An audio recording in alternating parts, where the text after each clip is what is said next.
թե ոչ եւ ինչ խնդիր կա, որ համաձայնության չեք գալիս այս հարցի վերաբերյալ։ Շնորհակալություն։ Նախ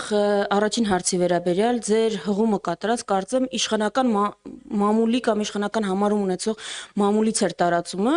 ու հարց կա ինչ տեղեկությունների են տիրապետում։ Թող այդ տեղեկություններով գնան դատախազություն։ Մենք այսօր կազմակերպելու ենք ջահերով երթ։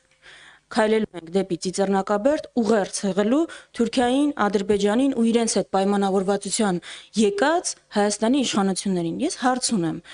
ջահերով երթը ինչու է այսպես թիրախավորվում։ Դա մաքուր հիշատակի պահանջատիրության միջոցառում է։ Ո՞րն է իմաստը ջահերով երթի թիրախավորելու ու դրա նկատմամբ հակաքարոզչություն անելու։ Կարող են պայմանավորվածությունները, որ ձեռք են բերվել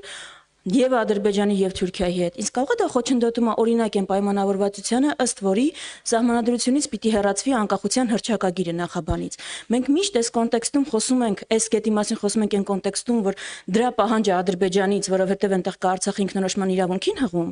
բայց մոռանում ենք, որ անկախության հռչակագրում կա նաեւ կետ, որտեղ ասում է, որ Հայաստանի Հանրապետությունը պետք է սատար կանգնի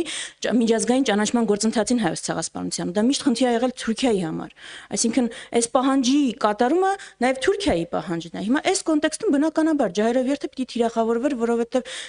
հակառակ ուղերձ հղող միջոցառում է։ Ես այս կոնտեքստում եմ տեսնում այդ մեղադրանքները։ Այդ մեղադրանքները եղել են բոլոր ցույցերի ընթացքում, ամեն անգամ այդ մեղադրանքները հասարակությանը վախեցնելու համար տարածում են որևէ մեծ միջոցառումից առաջ։ Դրա պատասխանը հասարակությունը, հանրությունը տալիս է